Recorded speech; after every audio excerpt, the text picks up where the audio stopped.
السلام علیکم ورحمۃ اللہ وبرکاتہ۔ آج کے خطبے کا عنوان ہے آفات، اشاعیات یعنی افواہوں کی تباہ کاریاں۔ الحمدللہ والصلاۃ والسلام علی رسول اللہ، اما بعد، یقیناً تمام تعریفیں اللہ کے لیے ہیں۔ ہم اس کی حمد بیان کرتے ہیں، اسی سے مدد مانگتے ہیں، اسی سے مغفرت طلب کرتے ہیں، اسی کی طرف توبہ کرتے ہیں، اپنے نفسوں کی شرارتوں اور اپنے اعمال کی برائیوں سے اللہ کی پناہ مانگتے ہیں۔ جسے اللہ ہدایت دے اسے کوئی گمراہ نہیں کر سکتا، اور جسے وہ گمراہ کر دے اسے کوئی ہدایت دینے والا نہیں۔ میں گواہی دیتا ہوں اللہ کے سوا کوئی معبود برحق نہیں، وہ یکتا ہے، اکیلا ہے، اس کا کوئی بھی شریک نہیں۔ اور میں یہ بھی گواہی دیتا ہوں کہ جناب محمد رسول اللہ صلی اللہ علیہ وسلم اللہ تعالیٰ کے بندے اور اس کے آخری رسول ہیں۔ اللہ تعالیٰ آپ پر، آپ کی آل پر اور تمام صحابہ کرام پر ڈھیروں درود و سلامتی نازل فرمائے۔ حمد و ثنا کے بعد اللہ سے ڈرو اور اس کا تقوی اختیار کرو، کیونکہ تقوی ہر بھلائی کا سبب اور برائی سے نجات کا ذریعہ ہے۔ اللہ تعالیٰ قرآن مجید میں ارشاد فرماتے ہیں وَلَوْ أَنَّهُمْ آمَنُوا وَاتَّقَوْا لَمَثُوبَةٌ مِّنْ عِندِ اللَّهِ خَيْرٌ لَوْ كَانُوا يَعْلَمُونَ، اور اگر وہ ایمان لاتے اور تقوی اختیار کرتے تو یقیناً اللہ کے ہاں کا ثواب ان کے لیے بہتر ہوتا، کاش وہ جانتے۔ اے اللہ کے بندو، کبھی کبھی ایک ہی لفظ جو زبان سے نکل جاتا ہے انسان کی ہلاکت کا سبب بن جاتا ہے، اور بعض اوقات ایک افواہ یعنی جھوٹی خبر کسی بڑی تباہی کا سبب بن جاتی ہے۔ نبی کریم صلی اللہ علیہ وسلم نے ارشاد فرمایا ان الرجل لا يتكلم بكلمة لا يرى فيها بأسا يهوي بها 70 خريفا في النار، بے شک آدمی کبھی ایک ایسی بات کہہ دیتا ہے جسے وہ معمولی سمجھتا ہے، حالانکہ وہ اس بات کے ذریعے جہنم میں 70 سال تک گرتا چلا جاتا ہے۔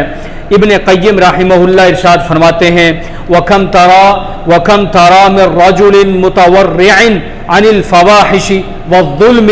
وَلِسَانُهُ يَفْرِي فِي أَعْرَاضِ الْأَحْيَاءِ وَالْأَمْوَاتِ وَلَا يُبَالِي مَا يَقُولُ، تم کتنے ہی لوگوں کو دیکھتے ہو جو فحش گوئی اور ظلم سے بچنے والے متقی ہوتے ہیں، لیکن ان کی زبان زندہ اور مردہ لوگوں کی عزتوں کو چیر رہی ہوتی ہے اور انہیں اس کی کوئی پرواہ نہیں ہوتی کہ وہ کیا بول رہے ہیں۔ یاد رکھو، قلم بھی انسان کی زبانوں میں سے ایک زبان ہے اور لکھائی ہاتھ کی زبان ہے، لہذا جس طرح تم بولنے میں اپنی زبان کی حفاظت کرتے ہو ویسے ہی لکھتے وقت اپنے ہاتھ کی بھی حفاظت کرو، کیونکہ ہاتھ اور زبان دونوں انسان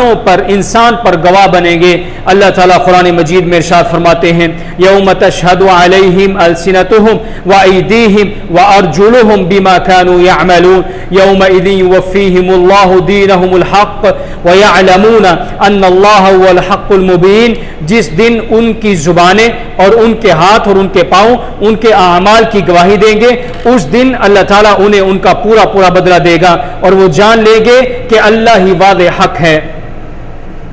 جو شخص اپنے کلام کو بھی اپنے عمل کا حصہ سمجھتا ہے وہ بلا ضرورت اور بے مقصد باتوں سے ہمیشہ پرہیز کرتا ہے۔ اللہ تعالیٰ فرماتے ہیں ما یلفظ من قول الا لدیہ رقیب عتید، انسان جو بھی بات زبان سے نکالتا ہے اس کے پاس ایک نگران موجود ہوتا ہے جو اسے فوراً محفوظ کر لیتا ہے۔ مومن ہوشیار اور سمجھدار ہوتا ہے، وہ افواہوں سے دھوکہ نہیں کھاتا اور نہ ہی وہ ظنون اور قیاسات پر اپنی رائے کو قائم کرتا ہے۔ نبی کریم صلی اللہ علیہ وسلم نے افواہوں کے پیچھے لگنے سے منع فرمایا، بلکہ انہیں ابتدا میں ہی ختم کرنے کا حکم دیا۔ آپ صلی اللہ علیہ وسلم نے ارشاد فرمایا ایاکم والظن فإن الظن اکذب الحدیث، خبردار گمان سے بچو، کیونکہ گمان سب سے جھوٹی بات ہے۔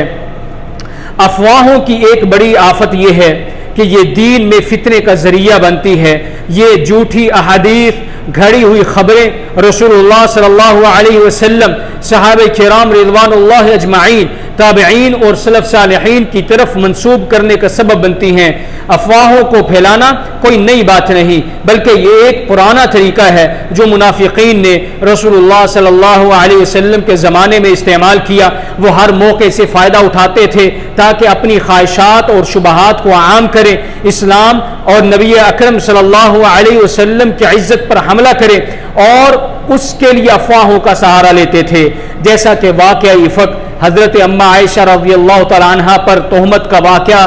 اللہ تعالیٰ قرآن مجید میں ارشاد فرماتے ہیں، ان الذین یحبون ان تشیع الفاحشۃ فی الذین آمنوا لہم عذاب علیم فی الدنیا والآخرہ، جو لوگ چاہتے ہیں کہ ایمان والوں میں بے حیائی پھیلے، ان کے لیے دنیا اور آخرت میں دردناک عذاب ہے۔ حضرت سعدی رحمہ اللہ کہتے ہیں، فَإِذَا كَانَ هَذَا الْوَعِيدُ لِمُجَرَّدِ مَحَبَّةِ أَن تَشِيعَ الْفَاحِشَةُ فَكَيْفَ بِمَا هُوَ أَعْظَمُ مِنْ ذَلِكَ مِنْ إِظْهَارِهِ وَنَقْلِهِ، جب صرف فحاشی کے پھیلنے کی محض خواہش پر اتنی سخت وعید بیان کی گئی ہے، تو ان لوگوں کا کیا حال ہوگا جو اس کو پھیلاتے اور اسے عام کرتے ہیں۔ فتنوں کے وقت افواہوں کا بازار گرم ہو جاتا ہے، اشتعال انگیزی بڑھ جاتی ہے، اور یہی وہ وقت ہوتا ہے جب افواہیں سب سے زیادہ نقصان پہنچاتی ہیں۔ اس لیے اللہ تعالیٰ نے سخت وعید سنائی ان لوگوں کے لیے جو مسلمانوں کے درمیان خوف پھیلانے والی افواہوں کو پھیلاتے ہیں۔ اللہ فرماتے ہیں، لَإِن لَّمْ يَنْتَهِ الْمُنَافِقُونَ وَالَّذِينَ فِي قُلُوبِهِم مَّرَضٌ وَالْمُرْجِفُونَ فِي الْمَدِينَةِ لَنُغْرِيَنَّكَ بِهِمْ ثُمَّ لَا يُجَاوِرُونَكَ فِيهَا إِلَّا قَلِيلًا مَلْعُونِينَ أَيْنَمَا ثُقِفُوا أُخِذُوا وَقُتِّلُوا تَقْتِيلًا، اگر منافقین جن کے دلوں میں بیماری ہے اور جھوٹی خبریں پھیلانے سے باز نہ آئے تو ہم آپ کو ان کے خلاف ابھار دیں گے، پھر وہ آپ کے ساتھ صرف تھوڑے دن ہی مدینہ میں رہ سکیں گے، لعنت زدہ ہوں گے، جہاں کہیں ملیں گے پکڑے جائیں گے اور بے رحمی سے قتل کر دیے جائیں گے۔ جب کچھ لوگ افواہوں پر یقین کرتے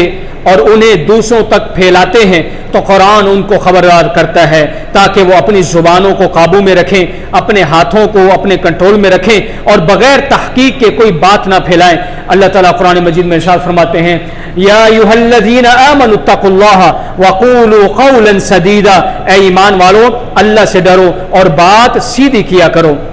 نفاق سے بچاؤ کا ذریعہ، نفاق سے بچاؤ کی ایک شکل یہ بھی ہے کہ انسان اپنے دل کو خواہشات اور شبہات سے محفوظ رکھے اور اپنے کانوں کو جھوٹی افواہوں اور بے بنیاد باتوں سے بچائے۔ اللہ تعالیٰ نے منافقین کے بارے میں ارشاد فرمایا، یبغونکم الفتنۃ وفیکم سماعون لہم، وہ تمہارے لیے فتنے کی تلاش میں رہتے ہیں اور تم میں کچھ ایسے بھی ہیں جو ان کی باتوں کو کان لگا کر غور سے سنتے ہیں۔ مفسرین جن میں امام طبری، امام قرطبی، امام ابن کثیر رحمہم اللہ شامل ہے، وہ فرماتے ہیں، ای وفیکم من یسمع کلامہم ویصدقونہ وفیکم طیعون لہم لأن فی المسلمین فریقا تنطلی علیہم حیلہم وہؤلاء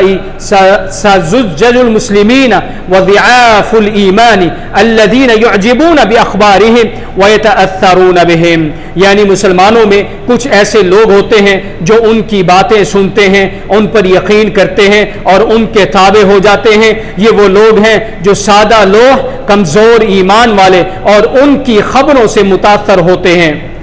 افواہ پھیلانے میں شراکت، جھوٹ میں شراکت، جو شخص بغیر تحقیق کے افواہ پھیلاتا ہے وہ اس جھوٹ میں شریک ہو جاتا ہے۔ نبی کریم صلی اللہ علیہ وسلم ارشاد فرماتے ہیں، کفا بالمرء کذبا ان یحدث بکل ما سمع، آدمی کے جھوٹا ہونے کے لیے اتنا ہی کافی ہے کہ وہ ہر سنی سنائی بات بیان کر دے۔ افواہوں کو روکنے کا شرعی اصول، افواہوں سے بچنے کا ایک اہم ترین ذریعہ یہ ہے کہ ہم شرعی قاعدہ کو اختیار کریں، جو یہ ہے کہ مسلمان کے بارے میں حسن ظن رکھنا چاہیے اور جب تک اس پر واضح ثبوت نہ ہو اس پر الزام نہیں لگانا چاہیے۔ اللہ تعالیٰ قرآن مجید میں ارشاد فرماتے ہیں، والذین یؤذون المؤمنین والمؤمنات بغیر ما اکتسبوا فقد احتملوا بہتانا واثما مبینا، جو لوگ مومن مردوں اور مومن عورتوں کو ایذا دیتے ہیں بغیر کسی جرم کے جو انہوں نے نہیں کیا ہوتا تو وہ بہتان اور کھلے گناہ کا بوجھ اٹھا رہے ہیں۔ شیخ ابن عثیمین رحمہ اللہ ارشاد فرماتے ہیں ایاک وسوء الظن بمن ظاہرہ العدالۃ لأن الانسان قد يسيء الظن بشخص بناء على وهم كاذب لا حقیقت لہ، جس کے ظاہر میں دیانت ہو اس کے بارے میں بدگمانی سے بچو، کیونکہ بعض اوقات انسان غلط گمان کرتا ہے جو محض ایک وہم ہوتا ہے جس کی کوئی حقیقت نہیں ہوتی۔ ندامت سے بچاؤ کا ذریعہ، ندامت اور پچھتاوے سے بچنے کا طریقہ یہ ہے کہ کوئی بات یا خبر سن کر اسے آگے بڑھانے یا اس پر کوئی فیصلہ کرنے سے پہلے تحقیق کر لی جائے، کیونکہ ایک جھوٹی افواہ کسی خاندان کو توڑ سکتی ہے، محبت کو برباد کر سکتی ہے یا کسی کی شہرت کو داغدار کر سکتی ہے۔ اللہ تعالیٰ قرآن مجید میں ارشاد فرماتے ہیں فَتَبَيَّنُوا أَن تُصِيبُوا قَوْمًا بِجَهَالَةٍ فَتُصْبِحُوا عَلَى مَا فَعَلْتُمْ نَادِمِينَ، تحقیق کر لیا کرو، ایسا نہ ہو کہ تم کسی قوم کو نادانی سے تکلیف پہنچا بیٹھو پھر تمہیں اپنے کیے پر پچھتانا پڑے۔ افواہوں کی آفت، غیبت افواہوں کی ایک بڑی خرابی ہے، یہ غیبت مصیبت کا دروازہ ہے۔ اللہ تعالیٰ فرماتے ہیں وَلَا يَكْتَبْ بَعْضُكُمْ بَعْضًا أَيُحِبُّ أَحَدُكُمْ أَن يَأْكُلَ لَحْمَ أَخِيهِ مَيْتًا فَكَرِهْتُمُوهُ، تم میں سے کوئی کسی غیبت نہ کرے، کیا تم میں سے کوئی پسند کرے گا کہ وہ اپنے مردہ بھائی کا گوشت کھائے، پس تم اس سے نفرت کرو گے۔ امام ابن کثیر رحمہ اللہ اس آیت کی تفسیر میں ارشاد فرماتے ہیں ای کما تکرہون ھذا تبعا فاکرہوا ذاک شرعا فإن عقوبته اشد من هذا وهذا من التنفیر عن الغیبۃ والتحذیر منها، جس طرح انسان فطری طور پر اپنے مردہ بھائی کا گوشت کھانے سے نفرت کرتا ہے، اسی طرح شرعاً بھی اسے غیبت سے نفرت کرنی چاہیے کیونکہ اس کی سزا اس سے بھی زیادہ سخت ہے۔ نبی کریم صلی اللہ علیہ وسلم نے ارشاد فرمایا لما عرج بی ربی عز وجل مررت بقوم لهم اظفار من نحاس يخمشون وجوههم صدورهم فقلت من هؤلاء يا جبريل قال هؤلاء الذين يأكلون لحوم الناس ويقعون في أعراضهم۔ جب مجھے معراج کرائی گئی تو میں نے ایک ایسی قوم کے پاس گزارا گیا جس کے ناخن تانبے کے تھے، وہ اپنے چہروں اور سینوں کو نوچ رہے تھے۔ میں نے پوچھا جبریل یہ کون لوگ ہیں؟ انہوں نے کہا یہ وہ لوگ ہیں جو لوگوں کا گوشت کھایا کرتے تھے، یعنی غیبت کیا کرتے تھے اور ان کی عزتوں پر حملہ کیا کرتے تھے۔ افواہوں کی آفت، چغلی، بہتان اور تفریق، افواہوں کی دوسری بڑی خرابی یہ ہے کہ یہ مسلمانوں کے درمیان نفرت، جھگڑے اور تعلقات کی خرابی کا سبب بنتی ہے۔ اللہ تعالیٰ فرماتے ہیں وَيْلٌ لِكُلِّ هُمَزَةٍ لُمَزَةٍ، تباہی ہے ہر اس شخص کے لیے جو طعن و تشنیع کرتا ہے۔ ابن عباس رضی اللہ تعالیٰ عنہما فرماتے ہیں ہم المشاؤون بالنمیمة المفرقون بین الاحبة الباغون للبراء العیب، یہ وہ لوگ ہیں جو چغلی کرتے پھرتے ہیں اور دوستوں کے درمیان دشمنی ڈالتے رہتے ہیں۔ نبی کریم صلی اللہ علیہ وسلم ایک دن دو قبروں کے پاس گزرے اور فرمایا انہما لا يعذبان اما احدهما فكان لا يستتر من البول واما الاخر فكان يمشي بالنميمة، ان دونوں کو عذاب دیا جا رہا ہے اور کسی بڑی بات کی وجہ سے نہیں، ان میں سے ایک پیشاب سے نہ بچتا تھا اور دوسرا چغل خور تھا۔ امام یحییٰ بن ابی کثیر رحمہ اللہ فرماتے ہیں یفسد النمام فی ساعۃ ما لا یفسد الساحر فی سنۃ، چغل خور ایک ہی گھنٹے میں اتنا فساد برپا کرتا ہے جتنا جادوگر ایک سال میں بھی نہیں کر پاتا۔ افواہوں سے بچاؤ کے اسباب میں سے ایک اہم سبب یہ ہے کہ انسان کسی بھی خبر یا حالت کے بارے میں تحقیق اور تصدیق کرے، چاہے وہ خبر ہو، کسی انسان سے منقول کوئی بات ہو، یا موبائل پیغامات پر گردش کرنے والی بات ہو، یا کوئی ایسا قول جو دین کی طرف منسوب کیا جا رہا ہو، جیسے کسی عمل یا فضیلت کی نسبت دین کی طرف۔ اللہ تعالیٰ فرماتے ہیں یا ایھا الذین آمنوا ان جاءکم فاسق بنبأ فتبینوا ان تصیبوا قوما بجہالۃ فتصبحوا علی ما فعلتم نادمین، اے ایمان والو اگر کوئی فاسق تمہارے پاس کوئی خبر لائے تو لازمی طور پر اس کی تحقیق کر لیا کرو۔ یعنی بغیر تصدیق کے کسی خبر کو آگے بڑھانا افواہ کا ایک ذریعہ بن جاتا ہے جو فتنہ اور فساد کا سبب بنتا ہے۔ افواہوں سے نجات کے طریقے یہ ہیں کہ بغیر علم کے افواہوں میں مشغول نہ ہو، ایسے معاملات کو اہل علم اور اہل اقتدار کے حوالے کریں، کسی بھی خبر کو پھیلانے سے پہلے تحقیق کر لیں، خاص طور پر وہ خبریں جو عوام کے امن یا خوف سے متعلق ہوں۔ اللہ تعالیٰ قرآن مجید میں ارشاد فرماتے ہیں وَإِذَا جَاءَهُمْ أَمْرٌ مِّنَ الْأَمْنِ أَوِ الْخَوْفِ أَذَاعُوا بِهِ وَلَوْ رَدُّوهُ إِلَى الرَّسُولِ وَإِلَىٰ أُولِي الْأَمْرِ مِنْهُمْ لَعَلِمَهُ الَّذِينَ يَسْتَنبِطُونَهُ مِنْهُمْ، اور جب ان کے پاس کوئی خبر آئے امن یا خوف سے متعلق تو وہ اسے فوراً پھیلا دیتے ہیں، حالانکہ اگر وہ اسے رسول یا اپنے حکمرانوں کی طرف لوٹا دیتے تو جو لوگ اس میں سے بات کا صحیح نتیجہ نکال سکتے وہ نکال لیتے۔ یعنی حساس معلومات پھیلانے میں جلد بازی فتنہ پیدا کرتی ہے، اور ایسے معاملات اہل علم و اقتدار کے حوالے کرنے چاہیے۔ افواہوں سے بچنے کا مؤثر ذریعہ اللہ پر توکل، اللہ پر سچا توکل اور بھروسہ افواہوں، پروپیگنڈا اور نفسیاتی دباؤ سے بچنے کی مضبوط ڈھال ہے۔ مومنین حق پر قائم رہتے ہیں، نہ نفسیاتی جنگ سے گھبراتے ہیں، نہ میڈیا کی مہمات سے، کیونکہ ان کا ایمان اللہ پر ہوتا ہے اور وہ اپنے رب پر بھرپور توکل کرتے ہیں۔ اللہ تعالیٰ قرآن مجید میں ارشاد فرماتے ہیں الذین قال لهم الناس ان الناس قد جمعوا لكم فاخشوهم فزادتهم ایمانا وقالوا حسبنا الله ونعم الوکیل فانقلبوا بنعمة من اللہ وفضل لم يمسسهم سوء، جنہیں لوگوں نے کہا دشمن تمہارے مقابلے کے لیے جمع ہو گئے ہیں، ان سے ڈرو، تو ان کا ایمان مزید بڑھ گیا اور انہوں نے کہا ہمارے لیے تو اللہ کافی ہے اور وہی بہترین کارساز ہے، پس وہ اللہ کی نعمت اور فضل کے ساتھ واپس لوٹے، انہیں کوئی تکلیف نہ پہنچی۔ امام ابن کثیر رحمہ اللہ اس آیت کی تفسیر میں فرماتے ہیں تواعدهم الناس وخوفهم بكثرة الاعداء فما اكترثوا لذلك بل توكلوا على الله فكفاهم ما اهمهم ورد عنهم بأس ما اراد كيدهم، لوگوں نے انہیں دشمن کی کثرت سے ڈرایا لیکن انہوں نے اس کی پرواہ نہ کی بلکہ اللہ پر توکل کیا، اللہ نے ان کی فکروں کو دور کر دیا اور دشمنوں کی سازش کو ناکام بنا دیا۔ اے اللہ اسلام اور مسلمانوں کی حفاظت فرما، عزت کی حفاظت فرما، شرک اور مشرکین کو ذلت دے۔ اے اللہ اپنے خلفائے راشدین، ہدایت یافتہ اماموں ابوبکر، عمر، عثمان، علی رضوان اللہ اجمعین سے راضی ہو جا، اور تمام صحابہ کرام اور ان کی پیروی کرنے والوں سے بھی قیامت تک تو راضی ہو جا۔ اے اللہ غم زدوں کی غم خوری فرما، مصیبت زدوں کی مشکلات کو دور فرما۔ اے اللہ ہمارے وطنوں کو امن کا گہوارہ بنا، اور ہمارے ائمہ اور حکمرانوں کو درست راہ دکھا، اور ہمارے حکمران اور ان کے ولی عہد کو اپنی پسندیدہ رواہ پر چلنے کی توفیق عطا فرما،